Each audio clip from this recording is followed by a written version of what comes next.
محمود اچکزئی کا میں نے ابتدائیے کے اندر بھی ایک ویڈیو چلائی جو 2014 کے دھرنے کی ہے، جس میں وہ محمود اچکزئی کی چادر لینے کی جو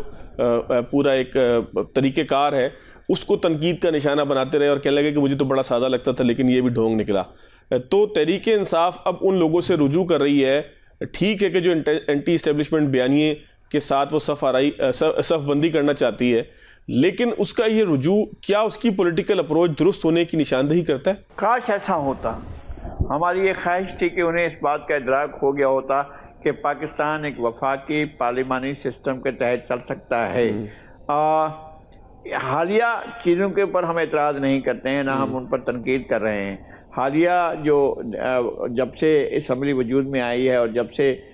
پارلیمنٹ کا اجلاس شروع ہوا ہے، جب سے قومی اسمبلی کا اجلاس شروع ہوا ہے، ہمیں قدرے مختلف ایک پی ٹی آئی نظر آئے۔ یہ ہو سکتا ہے کہ نام کی برکت ہوئی ہو کہ سنی اتحاد کونسل ہو گیا ہے تو اس کے طرز عمل وہ نہیں ہے کہ بیسک بنیادی تبدیلی آ گئی ہے، لیکن اس حد تک آئی ہے کہ وہ پارلیمانی عمل میں حصہ لے رہے ہیں، ورنہ وہ اس بات کے قائل ہی نہیں تھے کہ اگر کوئی پارلیمنٹ ہے، اگر کوئی پارلیمانی ادارہ ہے، اگر کوئی ایوان ہے تو اس کے اندر بیٹھنے کا کوئی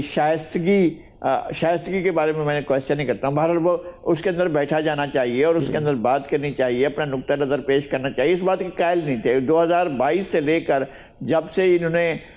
جب ان کے خلاف تحریک عدم اعتماد آئی ہے تب سے ایک نئی پی ٹی آئی کا جنم ہوا تھا، اور وہ بالکل ایسی تھی کہ جس کا پارلیمانی اداروں سے کوئی تعلق نہیں تھا۔ وفاق کے زیر انتظام پارلیمانی اداروں کے اور پارلیمانی سیاست سے کوئی تعلق نہیں تھا ان کا۔ وہ یہ سمجھتے تھے کہ سب فضول چیزیں ہیں، وہ اس پر بلیو بھی نہیں کرتے تھے۔ وہ سب سے بڑی تاریخ کی سب سے بڑی اپوزیشن ہونے کے باوجود بھی انہوں نے اپوزیشن میں بیٹھنا گوارا نہیں کیا، ایک دن بھی نہیں بیٹھے ہیں۔ اور اس کے بعد 2 حکومتیں ہوتے ہوئے جس طرح سے انہوں نے بیک جنبش قلم توڑ کے رکھ دیا تھا اپنی حکومتوں کو، اور کیا سوچ کر کیا خیال کر کے وہ کیا تھا، اس جگہ پر اب نہیں کھڑے ہیں، اب ایک اور جگہ پر ہیں، ایک نئی پوزیشن لے لی ہے۔ انہوں نے باقاعدہ انتخابات میں حصہ لیا، اسپیکر ڈپٹی اسپیکر کے انتخاب میں حصہ لیا، وہ لیڈر آف دا ہاؤس کے انتخاب میں حصہ لینے کے لیے جا رہے ہیں۔ انہوں نے صوبائی اسمبلیوں کے انتخاب میں یہاں پر باقاعدہ لاہور میں جب اجلاس ہوا ہے پنجاب اسمبلی کا تو اس کے پروسیڈنگز میں حصہ لیا، اپنا امیدوار بھی انہوں نے ڈالا اور خیبر پختونخوا کی حکومت بھی بنا لی، اور تمام ریزرویشنز کے باوجود اس پارلیمانی عمل میں حصہ لے رہے ہیں۔ لیکن اس سارے عمل کے ساتھ اس کا اگر انطباق کریں کہ وہ چلے گئے ہیں محمود خان اچکزئی کی لائن پر اور ان کی فالوئنگز میں چلے گئے ہیں، تو یہ ابھی بہت قبل از وقت ہے۔ ہم اگر ایسا سوچنا شروع کر دیں کہ وہ یا محمود خان اچکزئی بھی وہ اپنے اس بیانے کے ساتھ اس کو قبول کر رہے ہیں، پی ٹی آئی کو تو بالکل نیا معجزہ قسم کا کوئی ایسی چیز ہو رہی ہے جو حیرت انگیز ہوگی کہ پی ٹی آئی اور محمود خان اچکزئی 2 الگ الگ بیانیوں کے ساتھ ایک ساتھ ان کا اتصال ہو رہا ہے اور ان کا آپس میں ملاپ ہو رہا ہے، تو یہ بہت حیرت انگیز ہے۔ لیکن بہرحال پی ٹی آئی کا جو موجودہ پارلیمانی طرز ہے، مجھے اس سے اطمینان ہو رہا ہے کہ وہ پارلیمنٹ کے ساتھ چلنے کے لیے قبول بھی کر رہے ہیں اور آگے بڑھنا بھی چاہتے ہیں۔ اور محمود خان اچکزئی ایک پروسیس میں آ رہے ہیں اور ان کا نام پیش کر دیا گیا ہے، یا کل کی تقریر سے وہ اپنے ووٹ بینک کو یہ تاثر میسج دینا چاہتے ہیں، دیکھو ہم اینٹی اسٹیبلشمنٹ ہیں، ہم تو اس بندے کو لا رہے ہیں جو اینٹی اسٹیبلشمنٹ کے طور پر اسٹیبلشڈ ہو گیا ہے، ہمیں دیکھو، ہم پر یقین کرو، ہم وہی ہیں، ہم اصلی ہیں، ہمیں ہمارے بارے میں کوئی اور گمان نہ کرنا۔ تو جس دن یہ سیریس ہوں گے اس دن معاملہ دوسرا ہوگا۔ یہ بہرحال ایک دکھاوا ہے جس کو ہم دیکھ رہے ہیں کہ انہوں نے اچکزئی صاحب کو، اور جیسے کہا ہے نظامی صاحب نے، اگر انہیں ذرا سا بھی یہ یقین ہوتا کہ یہ الیکشن جیتے جا سکتے ہیں تو وہ بالکل ان کو پٹ نہ کرتے، وہ اپنا ہی امیدوار لاتے اور وہ اپنی ہی کوئی عارف علوی تلاش کر لیتے۔ ٹھیک ہو گیا۔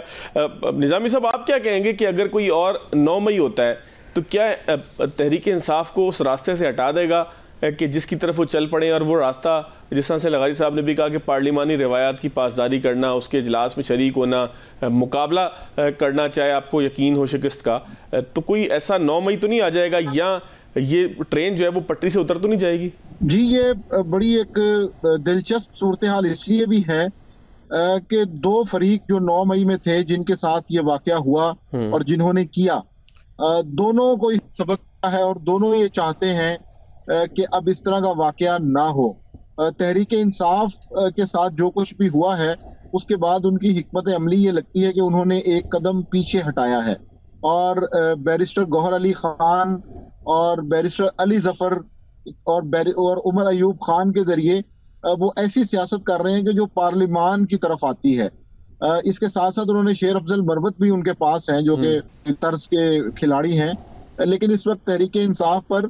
مفاہمانہ سیاست کا اور پارلیمانی سیاست کا غلبہ ہوتا نظر آ رہا ہے. اس کی وجہ یہ ہے کہ گزشتہ ایک سال میں ان کے ساتھ 9 مئی کے بعد جو کچھ ہوا ہے، اس کے بعد پارٹی نے بھی یہ چیز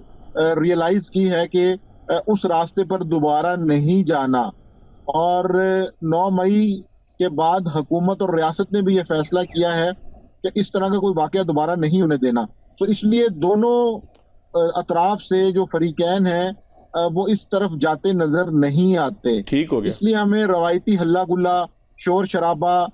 پارلیمنٹ کے اندر تو ملے گا، لیکن مجھے نہیں لگتا کہ کوئی بہت بڑی احتجاجی تحریک حکومت کے خلاف چلتی نظر آ رہی ہے. ٹھیک ہو گیا. میں نظامی صاحب، لغاری صاحب، ایک بریک لیتا ہوں. بریک کے بعد جب آئیں گے تو اسلام آباد کی بیوروکریسی کے حوالے سے گزشتہ روز ایک فیصلہ ہوا، بڑا انوکھا سا محسوس مجھے ہوا. لغاری صاحب کا تجربہ اور نظامی صاحب کا تجزیہ کیا کہتا ہے بریک کے بعد.